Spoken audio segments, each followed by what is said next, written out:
I promise you this, 4 years from now, you're gonna wish Right. you'd signed this kid. I mean, I've heard about him. You hear he's fast, and then you turn on the tape, and that's a different type of speed right there.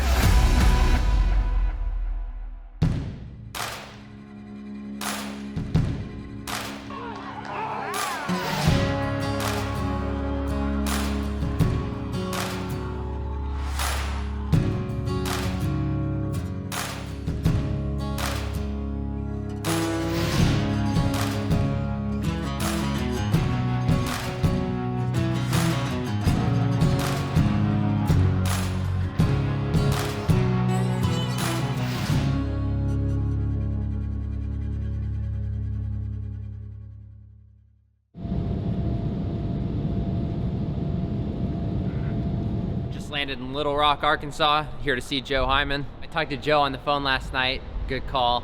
Seems like a great kid, good character, tons of talent from what you can see on film. Definitely excited to, make an in-person connection with him, meet the family, meet Coach Kelly. I've met Coach Kelly before, been a fan of Pulaski Academy. Definitely makes this trip pretty exciting. Excuse us, we've got a new PA this time. He's not so good. Do whatever needs to be done. Bring batteries, hold lights, whatever it is. It's one of your former players, right? Don't tell people that. Is it gonna be cold? I don't know. I only rock shorts.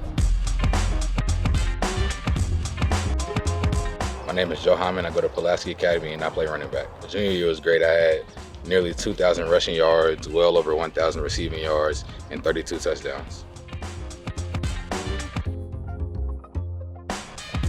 Watching Joe's footage again last night, he's got about 7-something minutes of highlights, and that's really uncommon for high school football players. And to be honest, I usually watch 5-10 plays of a player, but I watched all 7 minutes of Joe, every single play, some of them twice. Like, he's that electric of a player that you can't stop watching. Like, this kid is a home run threat every time he touches the ball. I'm excited to know who he is as a person. I want to know what makes Joe Joe. I want to see what it took to become the player that he is today. And he's going to the house. Touchdown, Joe Himon for the Bruins. It's a good red zone play, too. I was probably like 22 years old as a head coach for the first time, and it was 8-man football, so my mentality was going to be like a gunslinger mentality, like a, Brett Favre schoolyard mentality, like do whatever it takes to win the game, and if we're going to go down, we're going to go down swinging. We had a kicker from Switzerland who was a soccer player. We taught how to onside kick, and we had some onside kicks that were just money, and it just kind of just became our thing. But people didn't like us. When you're doing something different, I think it invites a lot of fans, but also invites a lot of critics. And then we find out, we see on YouTube, I think somebody sends me a link on YouTube and goes, hey, there's this feature about the coach who never punts and always onside kicks. And it's like, hey, that's what we do. And come to find out who Kevin Kelly is and, Pulaski Academy, and now we're here. So to see Coach Kelly eventually come to a national level where everybody's, watching him on TV, and some people do things differently just to be cool or to be different, but I don't think that's how Coach Kelly is, and that's what I like. It's not to try and be interesting, but it's because he's found a way to win doing things differently, and it's been successful. My name is Kevin Kelly. I coach at Pulaski Academy High School. I love the game of football. I love the game of football because what it taught me and what I think it teaches kids in life. I think it's the most difficult sport to play.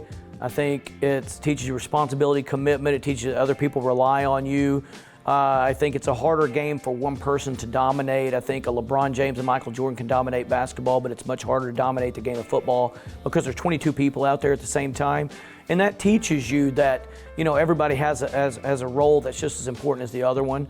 I do think that I don't know that I would be alive if it weren't for the game of football. I had a rough childhood at times, and I loved it so much, and I loved being a part of that group that it made me want to stay and keep going. And part of my why is giving back to that and hoping that those kids get at least a little bit out of the game and out of the people that are with them in the game, their coaches and their players, that I got when I was growing up. One of the things that I've noticed is that you guys do a lot of unorthodox things, which everybody knows about you, but to me, it doesn't seem like you're doing it just to be outside the box, like it's actually doing it for an advantage. Like, have you always been that way? Not all, I haven't always been different. When I was growing up, and when you don't have money and don't have food and you're poor and you're this and that, you do everything to fit in so you're not different. Right. But then, as I grew older, when I first got my head coaching job, I have no desire to be different. Right. But I also have no desire to be the same. Sure. I do have a desire to win. Right. And to do that, I think in the game of football, efficiency was something that nobody's thought about. I got lucky, and I'm kind of a smart math guy. And so I was looking at that stuff before the word analytics was even a thing. Right. Before Moneyball ever came out. And as a result, I started asking myself why. Now I'm to the obsessive compulsive point where if I don't have a reason for it, I won't do it. I have a reason for these socks today. What's that? And, well, today it's because these are a little thicker, and I had to be in a classroom teaching coaches all day. Right. And I wasn't going to get to always change socks midday. Right. I didn't get to change socks or wear thicker ones so to absorb the sweat so that my feet wouldn't smell bad.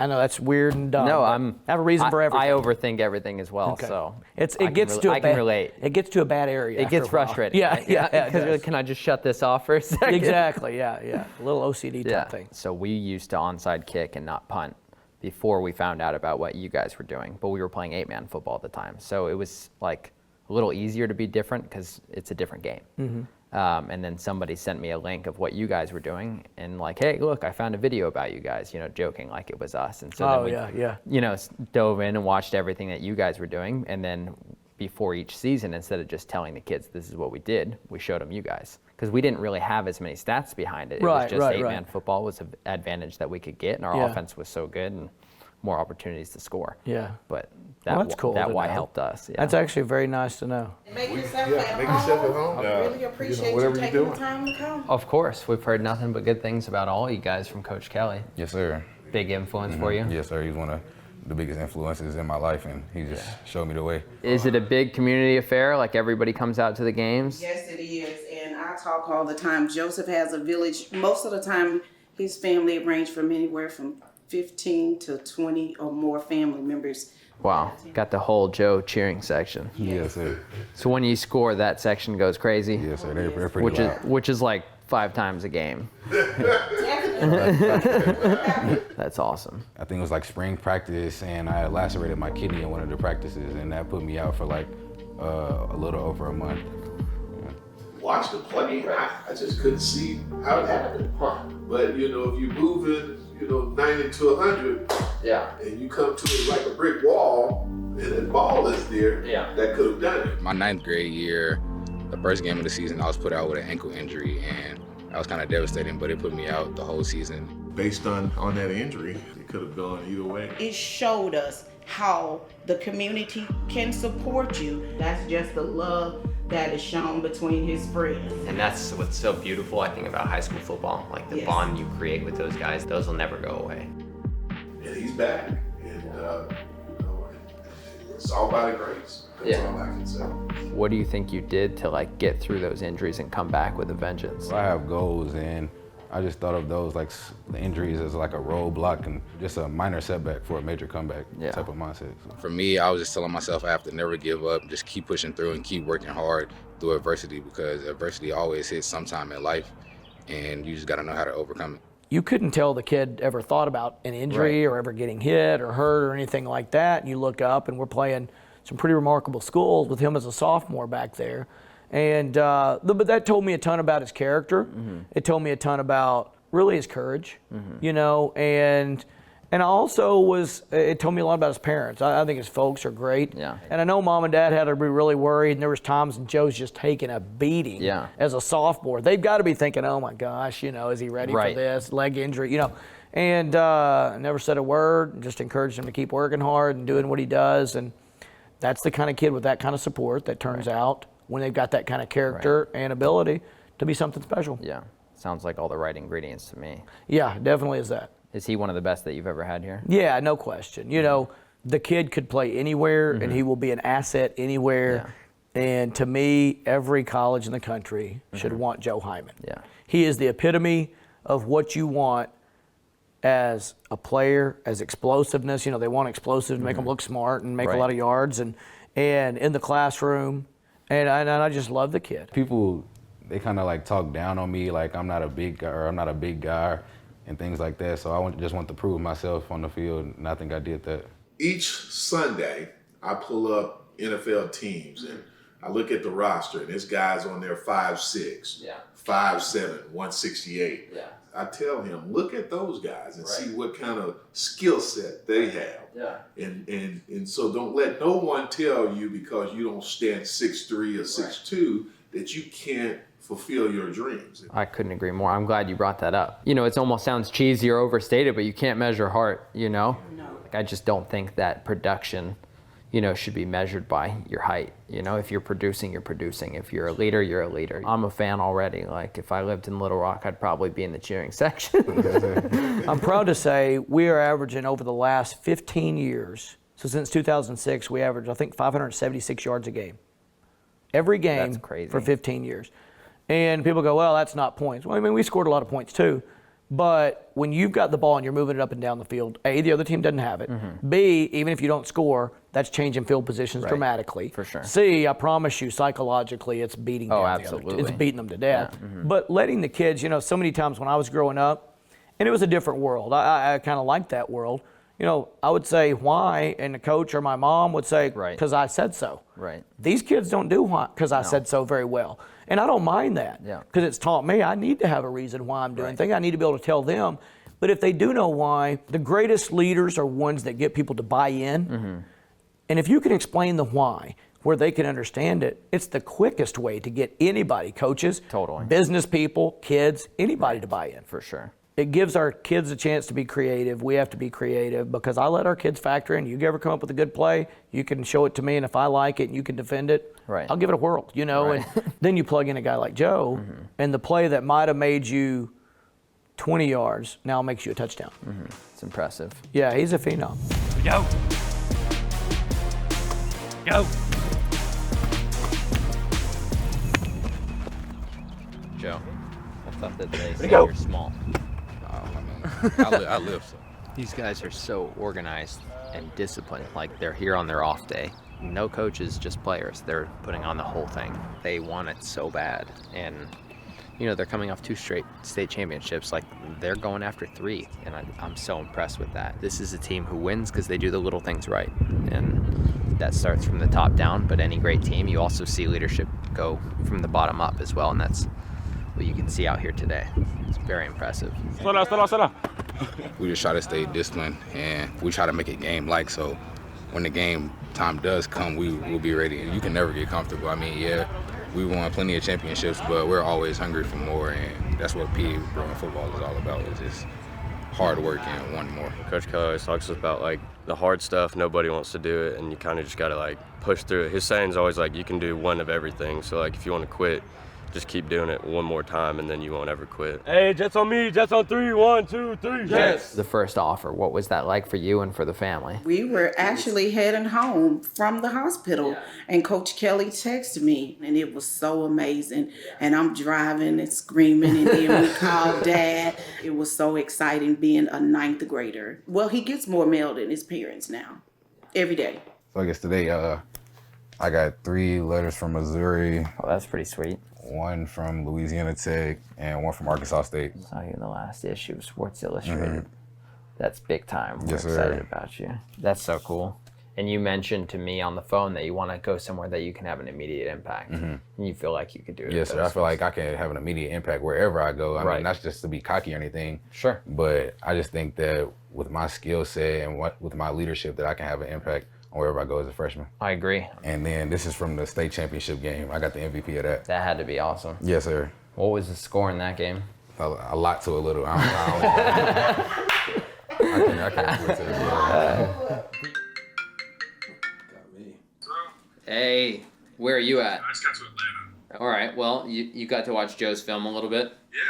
What'd you think? He's got a lot of wild plays on tape that really make you think about his position projection and how he fits into what we want at the running back position. And that conversation is really about that 3-down all-purpose back. That's basically what every college coach and offensive coordinator wants to build his team around. And there's no doubt that Joe can go 0 to 60 about as well as anyone in the country. Yeah, it's ridiculous. I mean, I've heard about him, and you know, you hear he's fast, and then you turn on the tape, and that's different type of speed right there. Sophomore year, you ran your laser? Yes, sir. Sophomore year. And what was it? 4.42. 4.42 as a sophomore? That's unheard of. Yes, sir. Are you going to laser again this year? Oh, yes, sir. You think you're going to hit the 4.3s? Probably like 4.39, 4.38 maybe. That would be, I mean, that's game-changing speed. You realize that, Yes, right? sir. Yeah, okay, good. Joe really makes me want to be a better coach. I see him working. I see him putting it in. I see him going there and taking a beating at times. You know, we got a small line. They're doing a good job at trying, and I need to be a better coach so he doesn't take a beating and still gets his chance to help our football team. He's faster than half the NFL guys probably right now in the world. He's as strong as they are. He's college strong now. I mean, watching his tape, it's like, it's ridiculous, some of the things that he does. Are you a big film guy? Mm-hmm. How much do you watch on your own? I mean, I try to watch something every day. Just here, I feel like you're going to score, even though I don't think that that's a touchdown look for too many guys in the country, even some of the best. Yeah, that's what Coach Kelly tells me, like, to just hit it hard and trying to go downhill fast. Right. And trust it that it'll open up. Yeah, so it kind of stopped up, and I just tried to bounce it to the outside. I almost think you could have made it on the inside on this one. Maybe if I would have been a little more patient. Yeah, I could see that. Just slightly rushed on this one, right? Yes, sir. We always say for our running backs, we say patience to the hole, full speed through it. Let me guess, touchdown? See, I already knew. He said he loves screen passes. Yeah, this is a screen pass. And all I needed to know was that, because that's all Joe needs for a touchdown. I mean, this is like, honestly, Joe, this is like the Tyreek Hill type speed, where you turn it on, guys have got the angle. Yes, sir. And they've got two guys outside, and it's like it's nothing for you. Yeah. I mean, once I get the ball, I'm pretty much thinking score no matter what. Yeah. So. But the team who has the most explosive plays really is more likely to win the game, right? It's one of those most related stats to wins and losses. And if I were to bet, you're probably one of the most explosive players in the country. Yes, sir. Which sounds pretty valuable to me. You know, 81% of all games in college are won by whoever has the most 20-yard plays. Right. If you average 5 yards a play and you get the ball on your own 20, it takes you 16 plays. Football is defined scoring-wise not by how well you can do, but how many least times you can screw up. Right. So a sack's a drive killer, a penalty's a drive killer, So a drop ball's a drive killer. mistakes. You're eliminating less chances to make a mistake. Yeah. A 20-yard play, one of them, now instead of 16 5-yard plays, you've got 12 5-yard plays and a 20-yard play. Right. And so, in effect, you've eliminated 4 more chances to have one of those screw-ups that kills a drive. They're known. I mean, I look back for a couple years of data, we scored a touchdown 90% of the time. That's astronomically high compared to what the national average is. But when we had a sack on a drive, it went down to 8%. Now 90 to 8. 8. And so immediately I changed our whole offense and the way we were doing things to eliminate the possibilities of sacks. Right.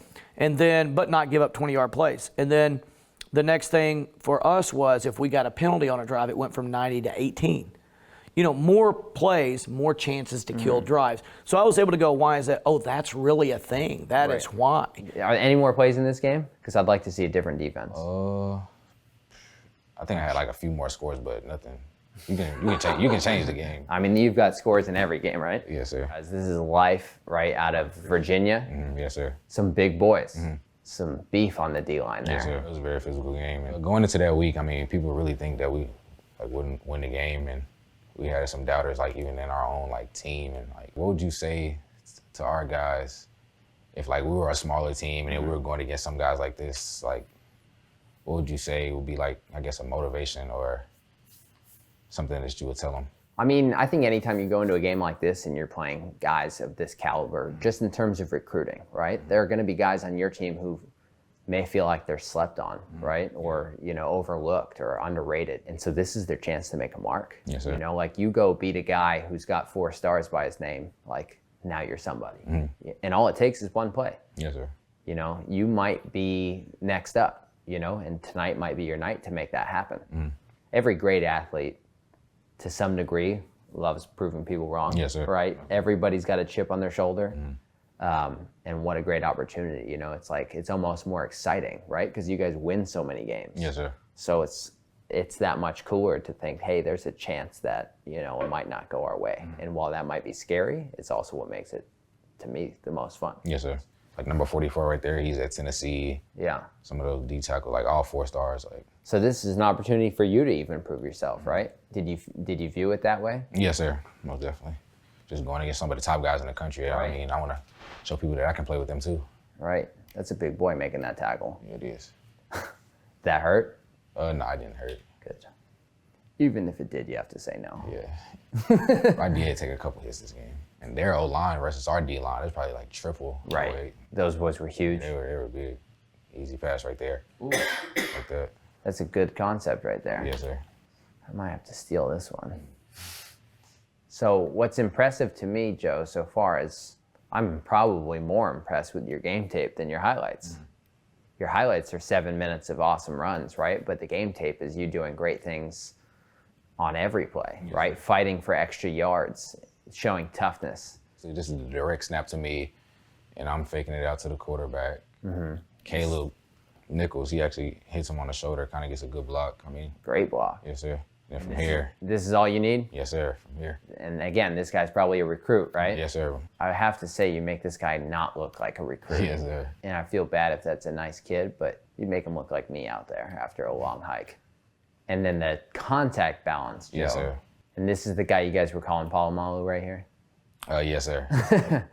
See, football's a great sport because stuff like this happens. Yes, sir, most definitely. That's actually one of my favorite parts of the game, just doing something good and knowing that everybody is just going crazy, having the crowd go crazy and the teammates go crazy. Right? I just love that.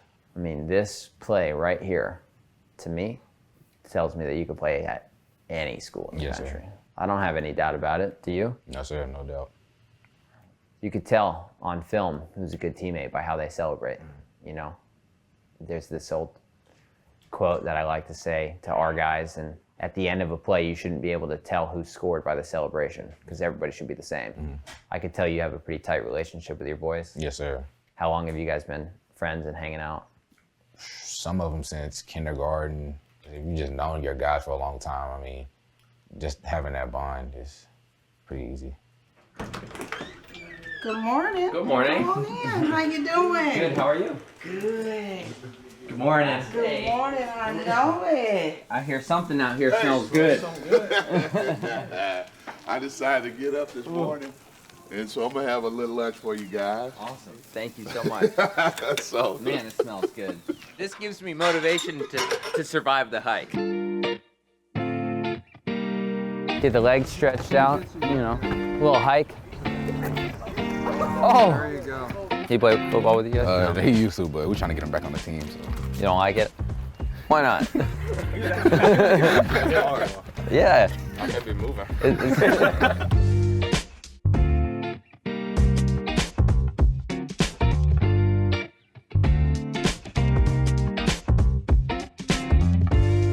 Nah, ain't no running up this. That's tough.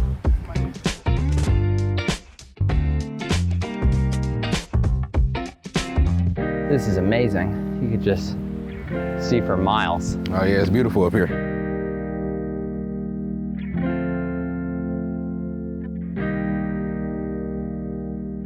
You ever come up here and just reflect on, you know, your experiences, your future? I just kind of think about getting ready for the next level and preparing for that. If you had to say a hero, one hero.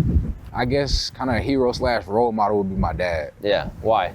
Because just seeing how hard he works every day in and out, trying to provide for our family, it's just really special. Just teach the lessons that my dad gave me to my kids one day. Never let somebody tell you that you can't do anything and just to pursue your dreams. Yeah. Once I commit and sign, that'll probably be one of the most emotional days. Yeah. Just because, you know, I'm growing up and I'm their baby and they don't want to see me leave. So you seem tough, but you think you'll shed a tear on signing day? Yeah, I'll probably shed a tear or two on signing day just because I know my mom, she kind of gets emotional sometimes. And I don't want to leave and stuff and like become my own man, but at the same time, I'm just gonna miss my family and everything that's here. And I'm glad you guys got to the top, because sometimes people don't get to the top, they turn around. We keep everything about Joseph and his football journeys. First one right here. Those are his first cleats. I imagine he was 5, maybe 6. I'm saving these. Who knows what's gonna happen? We don't know. He's just so blessed to have the ability to play football. We know you can play football, but I'm more concerned with him being a better person than a football player. A lot of this thing for me as his father is just putting it all on the line for him. And that's what I try to do. I have no doubt in my mind that wherever you go, it's going to be the right spot and you're going to succeed. Yes, sir. I will be cheering for you all the way from Clearwater, Florida when you sign, when you score a touchdown. Like, you've made a fan in me. So if you need anything, definitely don't hesitate. Oh, definitely. Thanks for coming. I mean, I really enjoyed y'all's company and stuff, man. Whenever y'all come down, if y'all need some food, let me know. I'll tell my dad he can throw something on the grill. So. Of course, man. It's really been a pleasure. For sure. Thanks for everything, Joe. Yeah. What's up, Joe? How's it going, man? Going good. So a lot has changed since the last time that I saw you. When I saw that you chose Northwestern, I was pretty fired up. What ultimately led you to make that decision? Going to PA and everything, I mean, they have high standards in the classroom, and it's the same thing in Northwestern. So they're a top 10 football team. I mean, that was just a no-brainer for me. Right. So now the hot question, Coach Kelly leaves. Was that a surprise for you guys? Oh, yeah, that was a surprise. I knew he would leave at some point. Of course. I didn't think that he would leave before trying to get his 10th state championship. Did you get to have like a little bit of a heart-to-heart after finding out, or have you guys not spoken about it since? I don't know. I've seen him quite a bit since he left, and we've had many conversations, just heart to heart, and what I'm going through and what he's going through and stuff. But I mean, we still talk. That's awesome to hear. That kind of speaks to who he is as a person, I think. Do you feel like it's going to be a good season? How do you feel about your team? We should really make something happen this year and try to win another state championship. Well, I appreciate it, Joe. Keep in touch. Let me know how this season goes, okay? Yes, sir, I will. All right. I'll talk to you soon. All right, Coach. Well, that was fun. Northwestern for Joe. That was actually kind of my secret favorite for him. I mean, you talk about the combination of big-time football and big-time academics. Couldn't be more excited for him to go to Northwestern.